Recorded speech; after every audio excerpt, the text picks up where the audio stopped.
porque esta, eh, porque realmente convertirnos nosotros en un órgano de reflexión, en un organismo de conversación y de reflexión política es algo muy importante para fortalecimiento institucional. Entonces, de inmediato comienzo a desarrollar el tema del auge de las izquierdas en Latinoamérica. Fíjense que le llamo las izquierdas y no la izquierda, porque realmente hay varias izquierdas, no una sola. Y comienzo señalando que de dónde viene el apelativo izquierdista. La gente relaciona mucho el apelativo izquierdista al marxismo, pero en realidad la condición de izquierda o derecha en política surgió antes del marxismo, poco antes del marxismo, pero antes, porque surgió, como ya muchos de nosotros debemos haber oído o haber leído, en Francia, en la Francia de 1789, producto de la Revolución Francesa de 1789, que fue la gran revolución que trajo la modernidad en el mundo. Yo diría que la modernidad, la época moderna, como le llamamos a la época que vivimos, a la que estamos dejando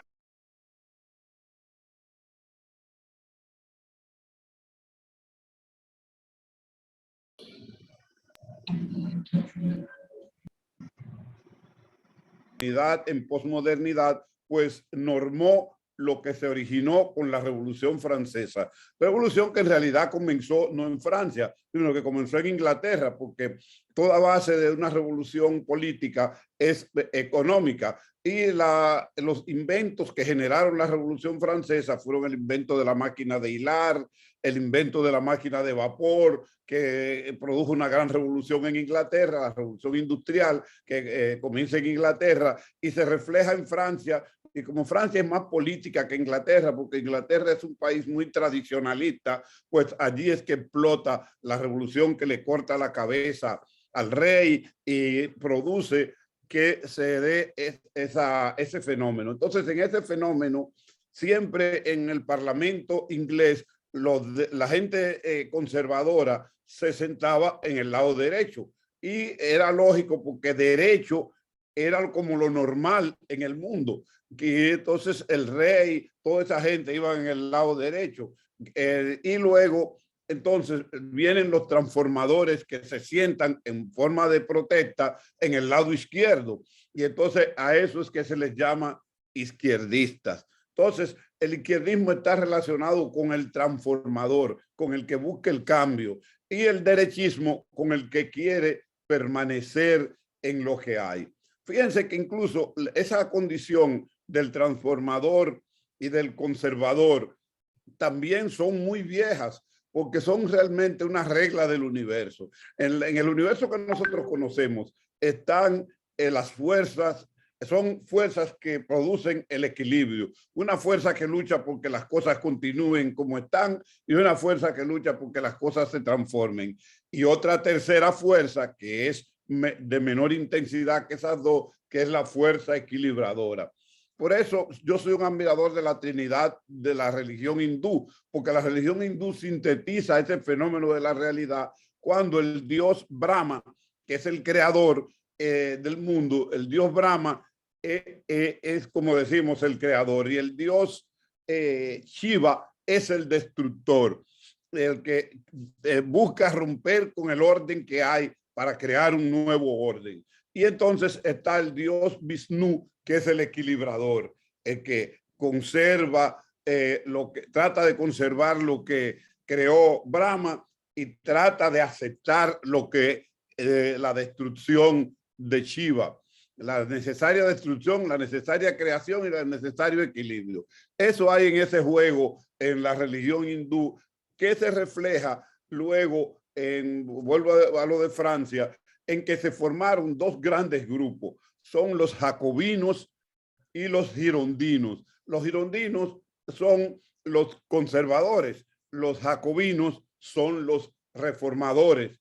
pero antes de ellos surgieron los güelfos y gibelinos, que son de donde ellos se derivan. Los güelfos y gibelinos estaban en Italia. Entonces, en Italia, los partidarios del Papa, que eran los más conservadores, eran güelfos. Los partidarios de la monarquía y la república, que eran los más avanzados, esos eran los gibelinos. Bueno, pues de toda esa clasificación, podemos ver que en el mundo entero siempre se desarrolla eso que Marx llamó aprendido de Hegel, y a su vez aprendido por Hegel de Platón y de Aristóteles, y de ambos de Sócrates, una dialéctica que comenzó como un diálogo de Sócrates, pero que luego se convierte en un sistema, el sistema de la dialéctica, ¿no? Entonces, esa dialéctica es la que genera que haya siempre unas fuerzas luchando. Entonces, ¿qué ha pasado en América Latina?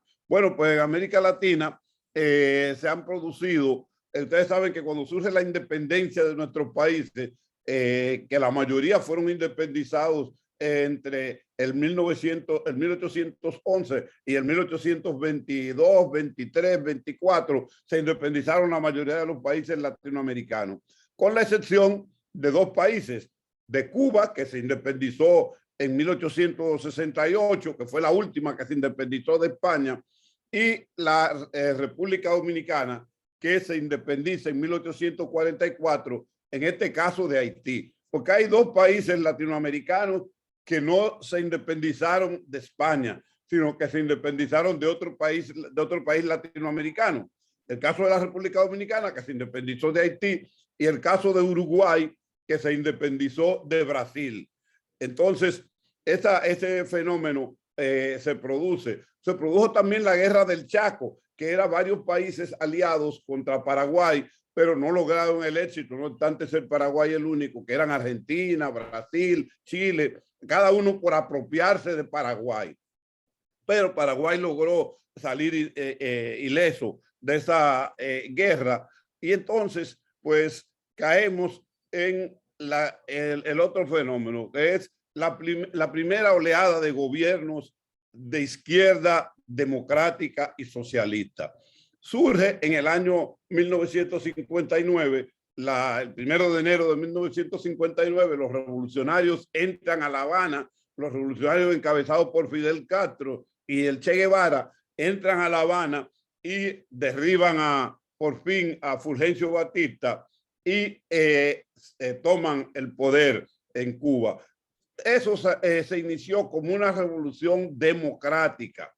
Luego esa revolución democrática se convierte en una revolución socialista, comunista, o que intenta ser comunista, porque ustedes saben que el comunismo no se ha instalado en ningún país del mundo. Los países socialistas trataron de instaurar el comunismo, pero se quedaron en el socialismo y de ahí volvieron atrás. Ustedes saben cuando se produce la disolución de la Unión Soviética y se produce ese acontecimiento que es el que comienza el siglo XXI. Porque en realidad el siglo XXI no comenzó en el 2000, sino que el siglo XXI comenzó políticamente en el mundo en el año 1989. Porque en el año 1989 se produce la caída del muro de Berlín.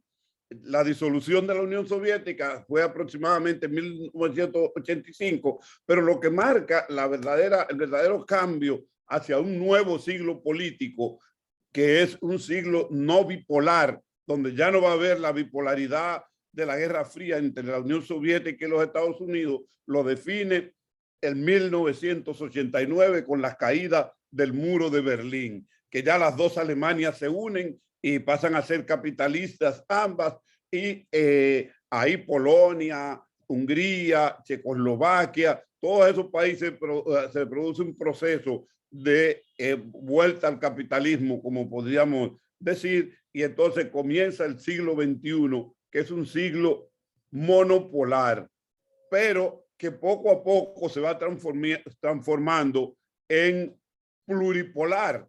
Y esto, que parece que no tiene que ver con el tema que estoy tratando, tiene muchísimo que ver. El hecho de que el mundo se haya convertido en pluripolar es lo que le ha permitido sobrevivir a los regímenes izquierdistas democráticos e izquierdistas con tendencia socialista en Latinoamérica, sin que el ejército norteamericano se meta en Venezuela o se meta en Cuba o se meta ¿cómo se llama? En Chile, por ejemplo, ahora, o se meta en Honduras ahora, o se meta en eso no lo esperamos que ocurra. ¿Por qué no esperamos que ocurra? Porque ya los Estados Unidos como potencia militar y como potencia económica está verdaderamente en decaída, verdaderamente está en decadencia. Una decadencia lenta, porque esos procesos no se desarrollan en 5 minutos, no se desarrollan de un día para otro, pero se ve notablemente la decadencia, porque ya China es una potencia poderosa, Rusia no es tan poderosa desde el punto de vista comercial como lo es China, pero son aliados, como podemos ver ahora en el conflicto que hay sobre Ucrania, allá en el Mar Negro, ¿no? El pleito que hay por armarse en el Mar Negro. Entonces, ese fenómeno es el que va a ayudar a que este auge de la izquierda latinoamericana tenga triunfo, diferente a lo que ocurrió con el auge de la primera oleada de izquierda democrática y socialista que se produjo en América. Ustedes saben que la primera oleada comenzó, como dije, con Fidel Castro en Cuba en 1959. Luego vienen José Figueres en Costa Rica, Jacobo Arbenz, que fue derribado, como ustedes saben, en Guatemala, Rómulo Betancourt en Venezuela, que no fue derribado, pero fue paralizado por la oligarquía venezolana aliada con los norteamericanos. Viene el peronismo comienza como una especie de corriente populista, pero hace una serie de transformaciones que se puede calificar de izquierdista. Luego viene Juan Velasco Alvarado, que yo me imagino que ya ustedes los más viejos, como el caso de Joaquín, pues se acuerdan de Juan Velasco Alvarado, el general revolucionario el peruano. Está el gobierno colectivo que instala Uruguay. Uruguay instaló algo que nada más existía en Suiza, que fue un gobierno colectivo de carácter izquierdista. También estaba en Costa Rica el presidente de Costa Rica, que era ahora no me acuerdo, lo tengo por aquí anotado, lo del presidente de Costa Rica. Bueno, ese primer movimiento de izquierda democrática y de tendencia socialista que se produce. Luego viene la segunda oleada.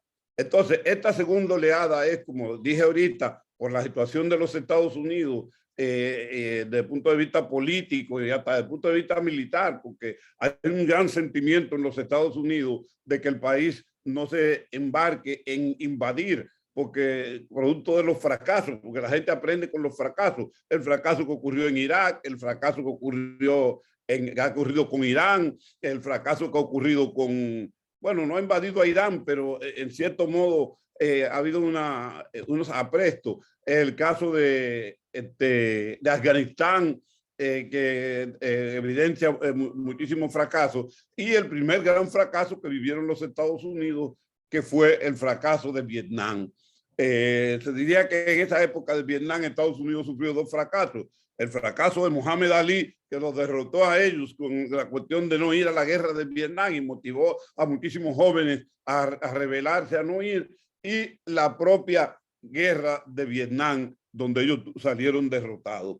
Entonces, ¿qué ocurre con esta segunda oleada de izquierda en América Latina? Bueno, con esta segunda oleada ocurre que los fracasos que ocurrieron en la primera oleada dieron buenas lecciones. Por ejemplo, el fracaso que tuvo la izquierda cuando Salvador Allende fue derrocado en Chile en el año 1973, el que tuvo Jacobo Arbenz en el año, creo que fue como en el 40 y, en el 55. Ese fracaso de Arbenz y de Chile, de Salvador Allende, enseñó que hay que mantener cierto espíritu democrático, cierto espíritu participativo dentro de un régimen izquierdista para evitar que ocurran esos fenómenos. Entonces, el mejor aprendizaje lo bebió Brasil. Fíjense cómo en Brasil los brasileños lograron superar dos problemas de Allende. Allende tenía el problema, la amenaza de la oligarquía y los militares a lo interno en contra del gobierno socialista, y dos, tenía el problema de que los economistas del régimen de Allende no supieron manejar correctamente la economía, la industria, el comercio, todas esas cosas en Chile, porque realmente se estaba ante un experimento como el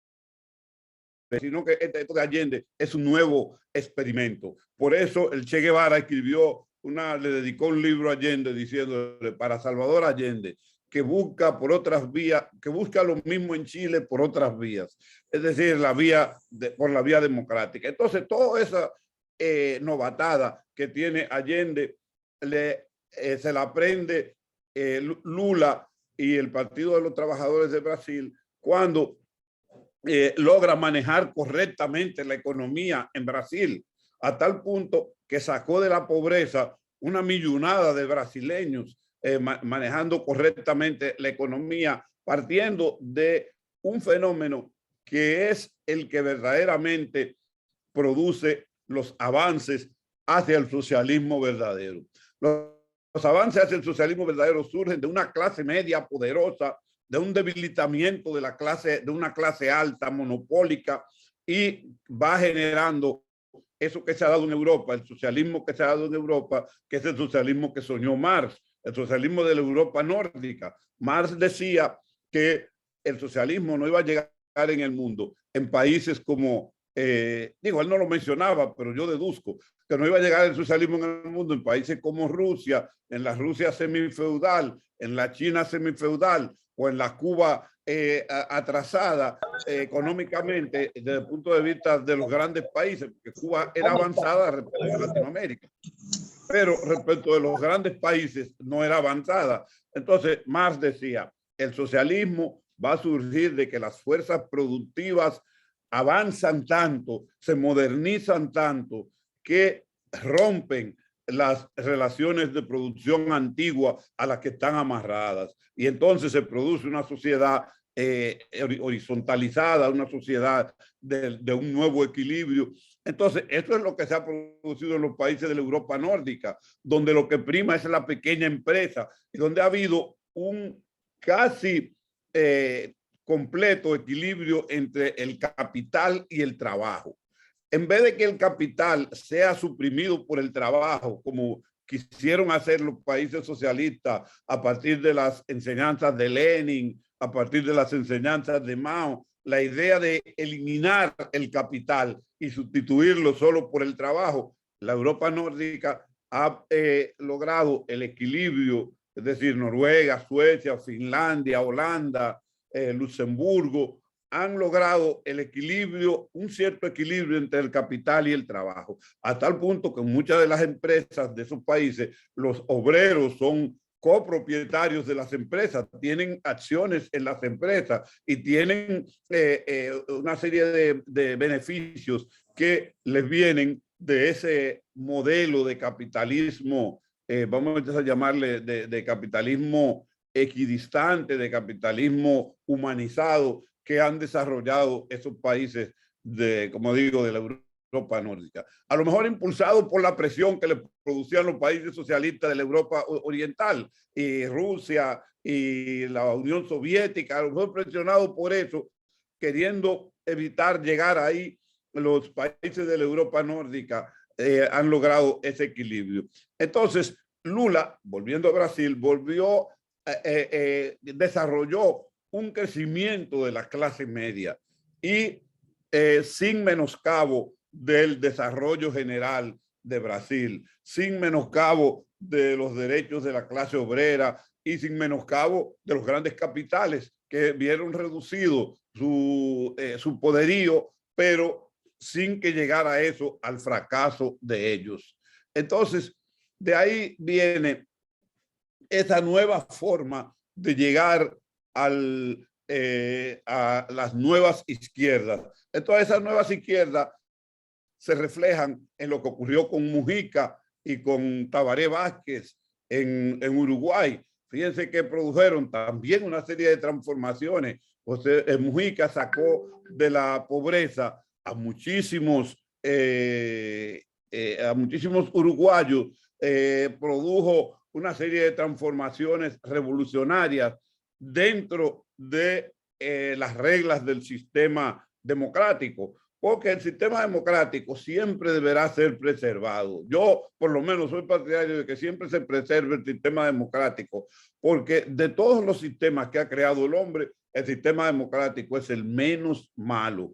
No es el mejor, porque todos tienen muchos defectos, entre ellos el sistema democrático, pero es el menos malo, es el más llevadero, porque es el que permite que, y esto es lo que lo hace sobrevivir durante mucho tiempo, es que es un sistema que se permite retroalimentarse de sus propios fracasos, que se permite transformarse desde él mismo sin necesidad de que desaparezca, porque cuando hay un gobierno que cuestiona, un gobierno que produce dificultades, que produce males, que perjudica a la sociedad, entonces el sistema democrático le permite a la sociedad quitar ese régimen y poner otro, que es lo que no ocurre con las dictaduras, y fue el error en que cayeron los países socialistas del llamado socialismo real, que instalaron un sistema de un partido único donde no había posibilidad de transformación.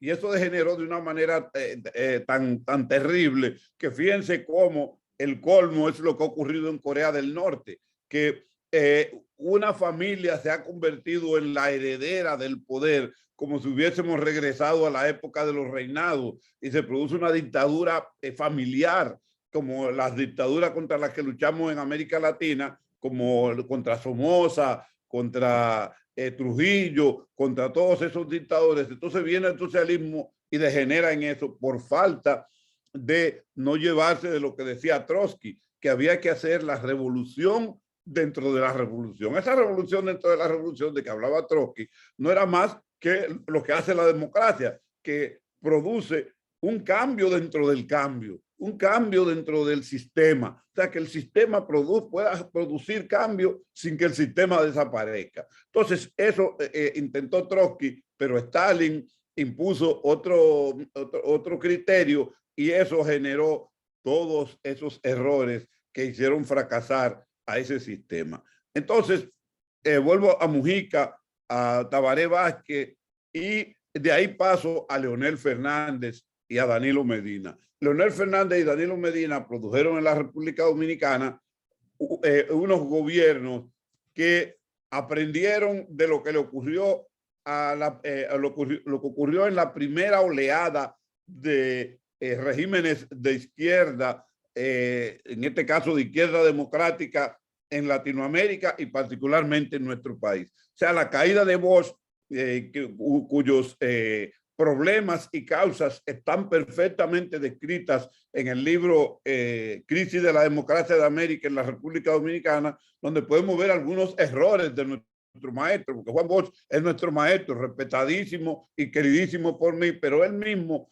muestra ahí en Crisis de la Democracia algunos errores que él cometió que contribuyeron a que se produjera la caída, aparte de que como quiera iba a haber una presión por el hecho de que él se planteaba instaurar un régimen democrático en nuestro país independiente de los Estados Unidos, porque él creía que eso se podía hacer en América Latina. Él como demócrata al fin, que se pasó prácticamente toda su vida anterior a su cogida, a su toma del poder, se la pasó enseñando democracia en la escuela de Costa Rica, en la escuela de líderes de Costa Rica. Él soñaba con que eso se podía producir, pero se lleva la sorpresa de que las oligarquías latinoamericanas aliadas con los Estados Unidos impiden que se produzcan procesos verdaderamente democráticos, sobre todo de democracia de izquierda o de izquierda democrática, que fue lo que intentó Juan Bosch instaurar con el Partido Revolucionario Dominicano en el año 1962 y es derribado en el 63. Entonces, el Partido de la Liberación Dominicana, dirigido por Leonel Fernández y por Danilo Medina, asimila eso. Entonces, hay una serie de cosas que ocurrieron en el gobierno de Juan Bosch que Danilo Medina y Leonel se cuidan de que ocurran, como por ejemplo las exigencias a los militares, porque lo último que hay que presionar, por ejemplo, en el caso de la corrupción, es a los militares. Entonces, ellos aprendieron eso. Y se puede decir que tuvieron éxito en su proceso y produjeron precisamente un crecimiento de la clase media. Ya veo que me quedan 4 minutos. Un crecimiento de la clase media, lo mismo que ha ocurrido en otros países de América Latina. Oscar Arias, el de Costa Rica, que era el que ahorita no me acordaba, y es lo que se espera que va a ocurrir ahora con Gabriel Boric en Chile y que va a ocurrir con Xiomara Castro en Honduras, y que fue lo que ocurrió con Chávez, salvo una serie de errores que se produjeron con Chávez en Venezuela, y es lo que ha ocurrido en Nicaragua. En Nicaragua, el manejo de la economía que ha tenido el gobierno de Daniel Ortega y de su mujer Rosario Murillo, pues yo hago un gobierno más de Rosario Murillo que de él, porque realmente la que manda en términos reales es Rosario Murillo. Es un régimen que desde el punto de vista socioeconómico es un éxito. Ahora, desde el punto de vista político, yo presumo, porque no lo conozco tan en detalle, pero yo presumo por las informaciones que recibo de que desde el punto de vista político hay problemas, porque hay represión contra los opositores, hay una serie de respuestas que no debían producirse, pero es un ejemplo y que va a contribuir a que haya un frente en Latinoamérica que ojalá conduzca a abrir las puertas a algo que era un sueño de Chávez. Chávez tenía el sueño de Bolívar y tenía el sueño del Che Guevara, que era el sueño de que Latinoamérica conformara un solo bloque en el mundo. Porque si Latinoamérica logra conformar un solo bloque, que debe comenzar como lo que ha ocurrido con Europa, con la Unión Europea, o sea, cada país en su mundo, pero haciendo un frente respecto al exterior. Entonces, si fuera así, cuando se fueran a importar cosas de Estados Unidos, se importaran como un frente y se le podían poner más condiciones de compra. Si fuera así, cuando los Estados Unidos invaden la República Dominicana en el año 1916 o en el año 1965, lo para el ejército de Brasil, el ejército de Colombia, el ejército de Bolivia, el ejército de todos esos países. Bueno, se me quedó, ahora que menciono a Bolivia, se me quedó la mención de Evo Morales, que hizo también, fue parte de esta nueva oleada democrática de América Latina que abre un nuevo camino, abre una nueva perspectiva, abre una nueva esperanza, sobre todo del gran sueño de la Unión Latinoamericana y de que nosotros tomemos el timón de nuestra vida como países y de nuestra vida como naciones, para que pasemos a cumplir con lo que dijeron los padres de la patria de Estados Unidos. Vamos a tomar estas 13 colonias y vamos a formar una gran nación. Entonces vamos a formar estos 21 países, creo que son 21, estos 21 países de América Latina y vamos a formar una gran nación. Muchísimas gracias. Bueno, muy bien y medido. Parecía que era para un programa de televisión, Juan Freddy. Sí. Bueno, bien, compañeras y compañeros, escucharon la buena exposición, excelente exposición del compañero Juan Freddy. Vamos ahora a los turnos. ¿Quiénes van a intervenir? Montero. Vamos a ir anotando a Montero. Hay una manito por ahí que se pone en Zoom, pero si no lo pueden hacer ahí, ahí donde dice reacciones. Sí. Se busca ahí donde dice reacciones y sale la opción de levantar la mano. Sí, ahí veo a Fanelte, también, que pide la palabra. Déjame ver, ¿quién más? Abel, Eh, Abel, Abel Abel. Díaz, sí. Sánchez. Nelson Sánchez, miembro del Comité Central del Comando Norte Santiago. Sí. Cuidado con el Comando Norte. Joaquín, dale entrada a Ana María, que no te está esperando que le dé entrada y no me dice que no le puede dejar entrar a Ana María. Ana María. Sí, está esperando María que le dé Céspedes. entrada, no ha podido entrar. Pero no le he visto nada que intente. Ah, bueno, aquí la estoy viendo. Ahora sí, ahora sí. Yo invité a Ana María Céspedes. Sí, ya acaba de entrar, está entrando. Belkis, ¿verdad? ¿Quién más está pidiendo la palabra? Tengo anotado acá a Luis Montero, compañero Fanelte, Abel Díaz, Nelson Sánchez, Belkis Restituyo. ¿Me falta alguien? Ahí hay alguien. ¿Quién está aquí? Yo no he anotado. ¿Puede No hay decirme? 25. Bueno, bien. Miren, vamos a cerrar la lista ahí. No, ya después de ahí nos damos turno. Compañero Luis Montero. Compañero expositor, yo veo con mucha preocupación la situación de nuestros países, los países de América Latina, porque al momento de uno revisar la obra de Don Juan sobre el pentagonismo sustituto del imperialismo, uno identifica la fase actual del capitalismo y en qué está el capitalismo. Hay una cantidad de sociólogos y antropólogos que viven permanentemente elaborando fórmulas para tener sujetado, para someter de manera permanente a los partidos de avanzada, de izquierda, que quieren tomar el poder. Por ejemplo, a nivel de la justicia, ya usted sabe lo que es laissez-faire, lo que están haciendo, los golpes blandos, son parte de expresiones elaboradas por antropólogos norteamericanos que viven permanentemente maquinando. Y la preocupación mía es que esa izquierda revolucionaria que debe avanzar, debe dedicarse a elaborar fórmulas que le permitan tomar el poder y que ese poder al momento de tomarlo no tomen como referente la clase conservadora atrasada, no tomen como referencia argumentos pocos válidos para tratar de desplazarlo del poder.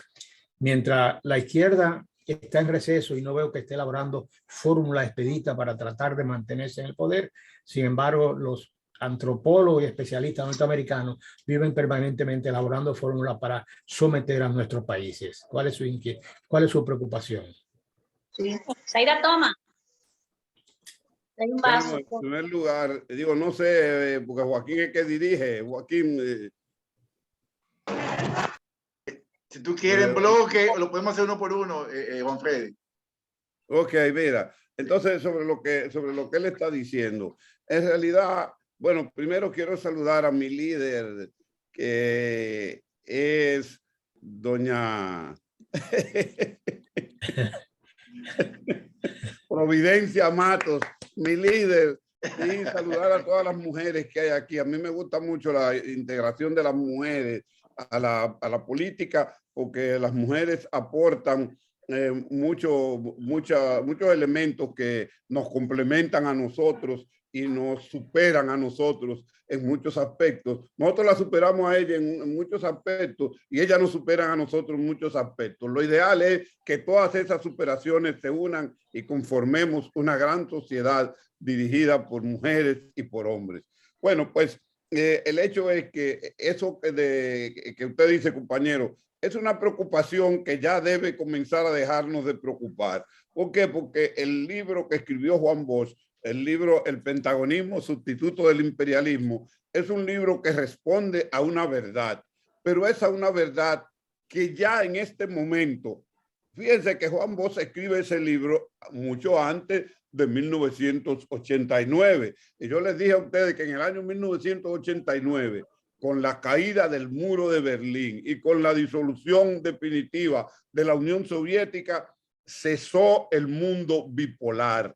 Entonces, al cesar el mundo bipolar, eso produce la caída de esa época pentagonista del imperialismo norteamericano. No una caída repentina, porque como decía yo ahorita, los procesos sociales no se producen como cada 5 minutos, ni de un día para otro, se producen en unos procesos muchas veces largos, pero ya podemos ver fácilmente cómo los Estados Unidos ha tenido que dejar de vivir de la guerra, porque ya no le es tan posible vivir de la guerra. Por lo primero, que ellos no tienen el control del comercio como lo tenían antes. Por ejemplo, antes la Unión Soviética era un fuku que los Estados Unidos usaba para ganarse la alianza de los países de los países de Europa, de Francia, de Inglaterra, de Holanda, de todos esos países. Le ponían el Foucault de la Unión Soviética, pero ya ese Foucault no existe.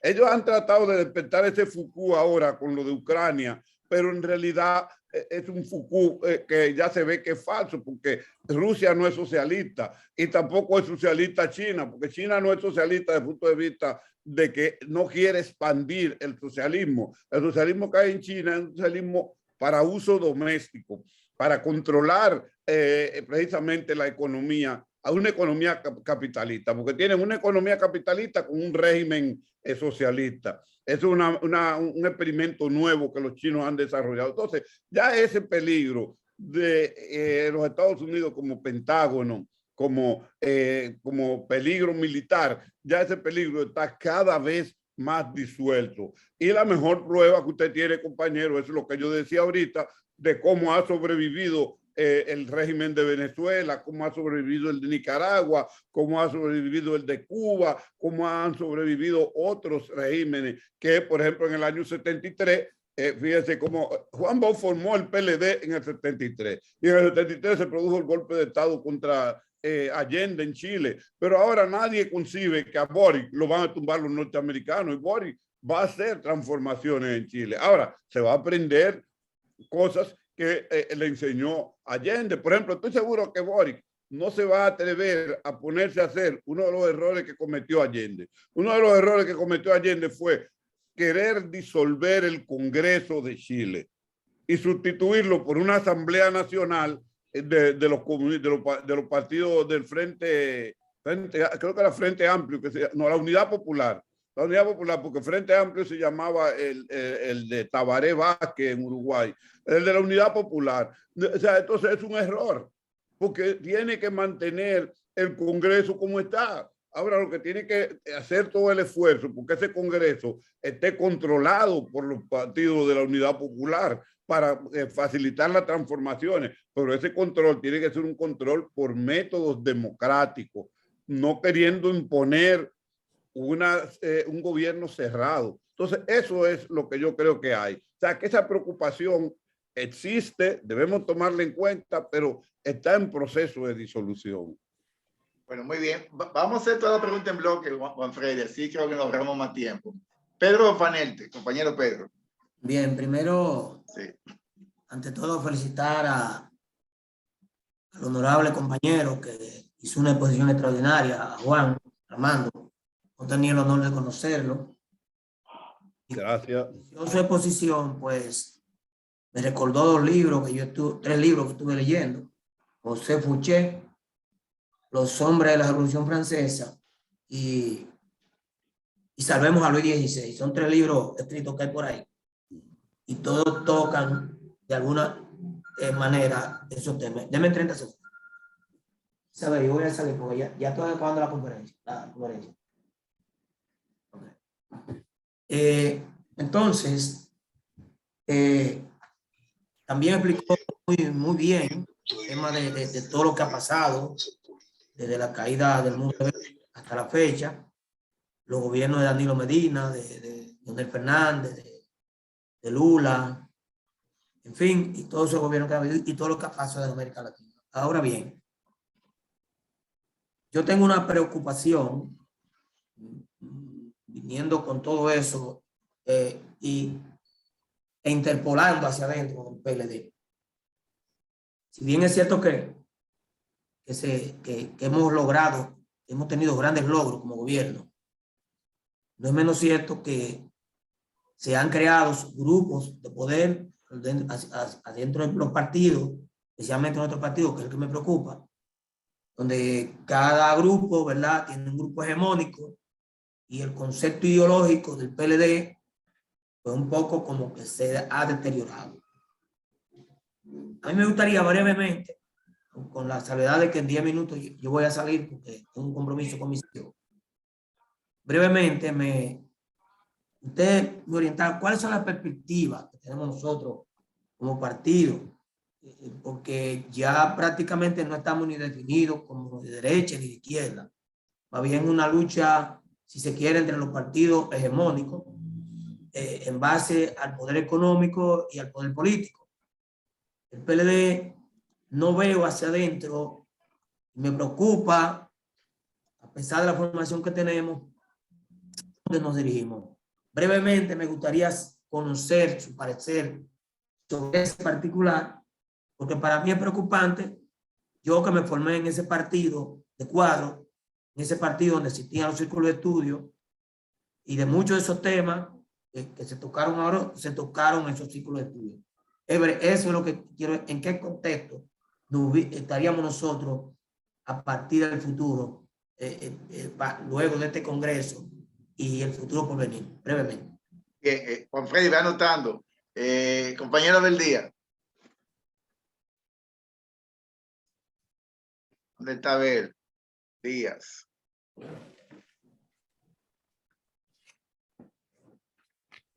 No veo a Abel. Bueno, en lo que Abel aparece, compañero Nelson Sánchez. El micrófono, Nelson. Reitero las buenas tardes y darle las gracias por invitarme. Interesante. Al compañero Juan Freddy Armando, como siempre, no esperaba menos. Sus condiciones intelectuales, políticas, no podía ser una exposición. Pena que fuera tan limitado. Yo sé que se veía que estaba para poder hacerlo en el tiempo que tenía asignado. Yo quisiera, porque como no me conecté a la misma 4, tuve alguna dificultad. No sé si lo tocó. O sea, la valoración que tiene del gobierno de López Obrador, la tendencia de la posibilidad de regreso de Lula en Brasil, la posibilidad de que Gustavo Petro gane en Colombia, un país donde nunca ha habido una persona de pensamiento progresista en la dirección del Estado. Siempre la oligarquía ha tenido un miembro de la familia oligárquica o un servidor de la familia oligárquica colombiana. Y además, si es posible ver qué importancia tendrá ese movimiento académico que se refleja en Estados Unidos, donde hay gente como Stiglitz, Mariana Mazzucato, que ha salido ahora no sé la edad de ella, pero bueno, la manera de ella escribir dice que es necesario un nuevo capitalismo, incluso llegando a tener un precandidato en el Partido Demócrata que aparenta tener una posición progresista. No tengo los elementos para juzgar si es así, pero en un momento logró atraer a gran parte de la juventud norteamericana a apoyarlo. Sanders, ¿verdad? Sí, Bernie Sanders. Sí, ok. Bien, voy anotando, Juan Freddy. Compañera, a ver qué restituyo. Ok, muchas gracias, Joaquín. Primero felicitar a nuestro gran expositor por esta magnífica exponencia, de verdad que sí, muy profesional y con mucho dominio del tema.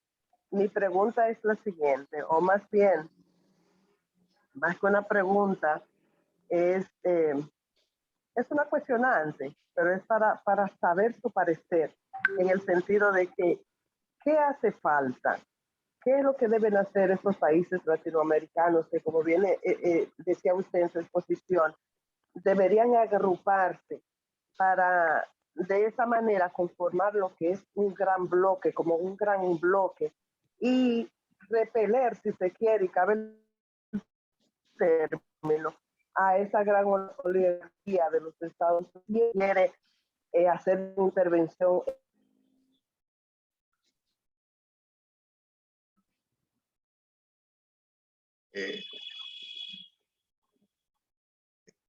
Se le ha ido el audio a Belkis. Ojalá, vamos a darle unos segunditos a ver si se restablece. No, se nos ha frisado Belkis. Pero ya yo tengo la idea de la pregunta. Bien, bueno, Abel Díaz apareció. Se desconectó accidentalmente. Bueno, pues entonces nada, Juan Freddy, la respuesta de todas estas inquietudes. Ok. Sí. Bueno, vamos a comenzar por lo del compañero que preguntaba sobre el PLD y la perspectiva que tiene, que yo puedo ver en el partido en estos momentos. Sobre eso, lo que me gustaría es que el fortalecimiento institucional y su líder, que es Joaquín Ramírez, me permitan, sería bien explosiva la exposición mía sobre eso, me permitan dar una especie hacer una especie de posición sobre el proceso que ha vivido el PLD después que Juan Bosch dejó de dirigirlo, lo de que había con lo que era un partido de cuadro, con lo que es un partido de masas. Yo allá he hablado un poco de eso ahí en las redes sociales, pero me gustaría desarrollarlo completo, incluso diciendo cosas que yo no he dicho en las redes sociales y que son muy importantes, como por ejemplo la primera, la transformación estructural que hicieron Leonel y Danilo, entre los dos aliados, que hicieron Leonel y Danilo del PLD. O sea, Leonel y Danilo destruyeron el sistema de transmisión interna democrática que había en el PLD.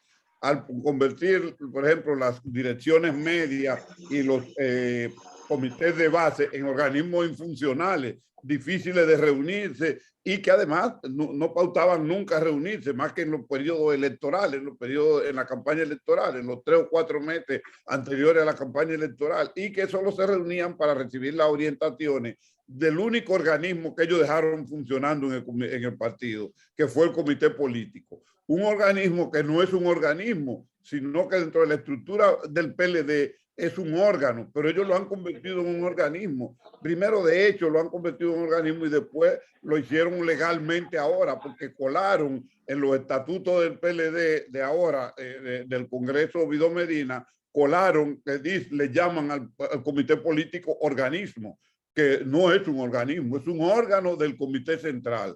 Ahora, como el comité central es infuncional, el comité político tiene que actuar como un organismo. Pero ¿cómo? ¿Por qué es funcional el comité central? Porque ellos lo han convertido en un elefante blanco. Creo que deben reclamar, digo yo, eso sí lo escribí ya ahí en las redes sociales, que el PLD debe reclamar al libro Guinness que le ponga que el comité central más grande del mundo lo tiene el PLD.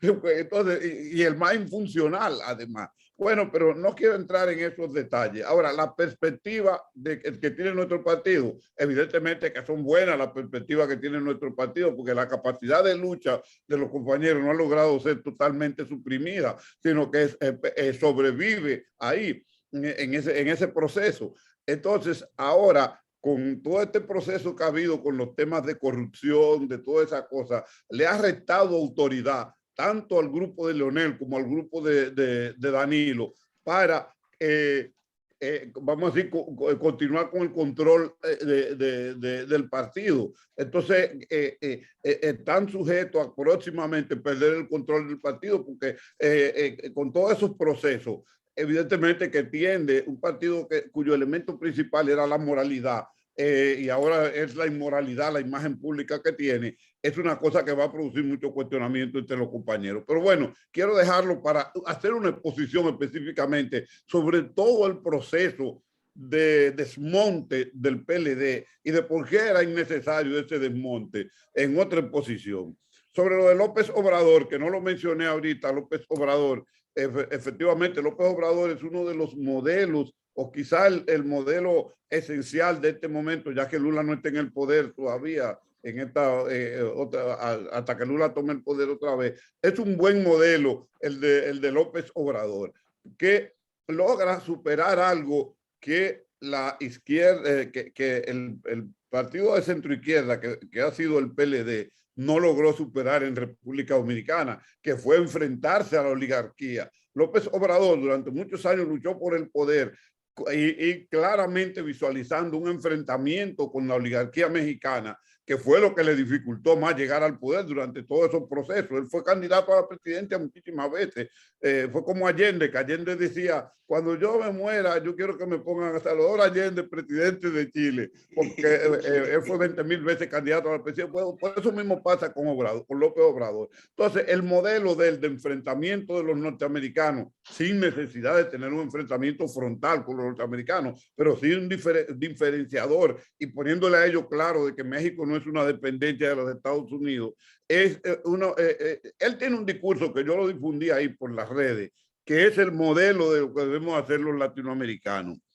Ahora, en cuanto al caso de Colombia, que mencionó otro compañero, el caso de Colombia y de Bernie Sanders, que fue el mismo compañero que mencionó eso. El caso de Colombia es un caso sintomático que muestra claramente la gran tendencia latinoamericana, que a mí me alegra muchísimo, porque Colombia ha sido, como él muy bien lo graficó, el compañero, el país más conservador de América Latina, controlado por una oligarquía tan coherente y tan sólida, que ahí están los Lleras Restrepo, Lleras Camargo, una serie de apellidos que son los que han sido presidentes de Colombia durante muchísimos años, de 3 o 4 familias del Partido Conservador, y que sin encontrar ninguna otra salida, los izquierdistas de Colombia tuvieron que formar la fuerza, como el frente, las Fuerzas Armadas de Liberación Nacional de Colombia, que después se deformaron y llegaron a la cuestión del narcotráfico, pero fueron un símbolo, y por eso el padre Camilo Torres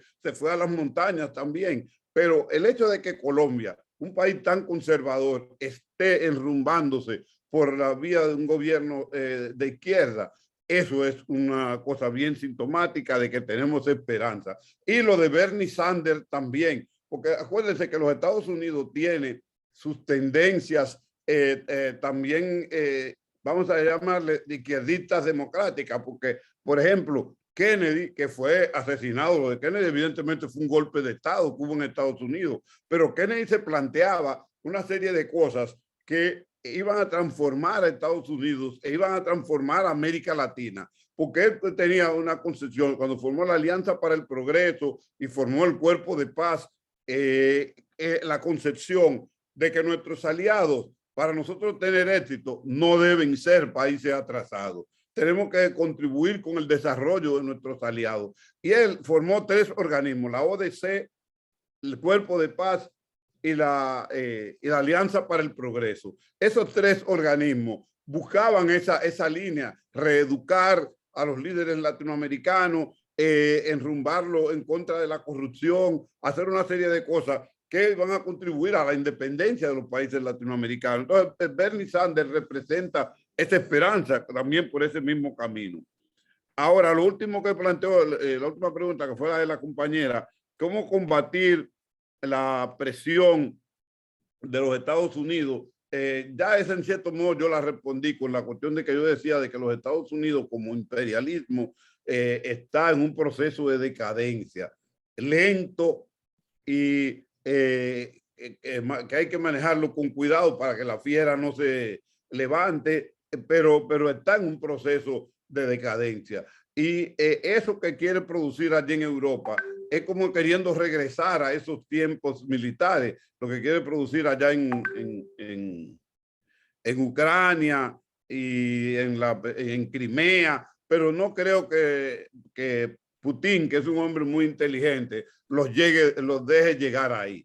Porque, y además que tiene suficiente poder con el gaseoducto hacia Europa y con todas esas cosas que tiene suficiente poder para presionar una buena negociación que no llegue a la cuestión de invadir a Ucrania. Aparte de que también ahí lo que tiene él es que tratar de mover la democracia en Ucrania, porque resulta que la mayor parte de la población de Ucrania es rusa. La mayoría de los que viven en Ucrania son gente de origen ruso. Porque Ucrania, como él bien explicó, Ucrania fue formada por Lenin. Lenin, cuando formó la Unión Soviética, hizo que varias regiones del este de Europa, que no tenían una clara definición, sino que eran como especies de tribu, se conformaran en países que formaran parte de la República Soviética. Entonces, fue una de las repúblicas soviéticas que formó Lenin. De manera que lo de Ucrania no es muy... La única cosa,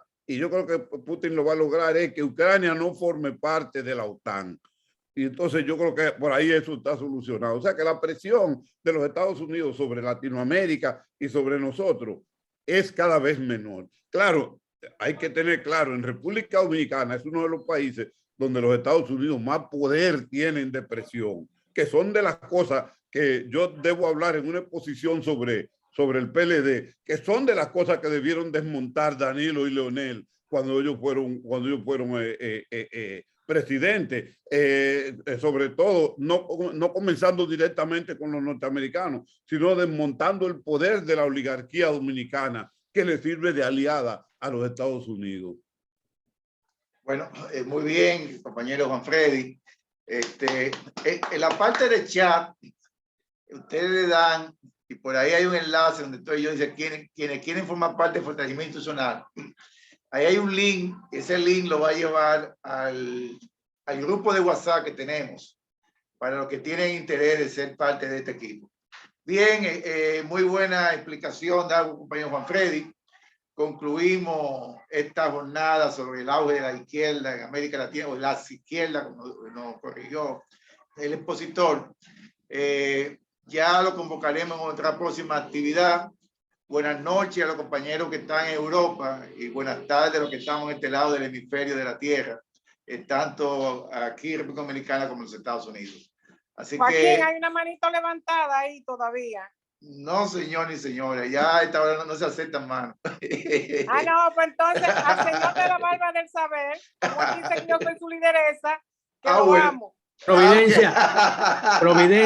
Dime. Salude a Nelson, compañero activista de Santiago. Ay, mi querido Nelson. Nelson Sánchez, yo lo Nelson amo Sánchez. también. Ese es mío. Mi Con cariño mucho amor. para todos, mi cariño para todos. Bien, bien, bien. Le Bueno. tenemos cariño. Pasen bien, sí.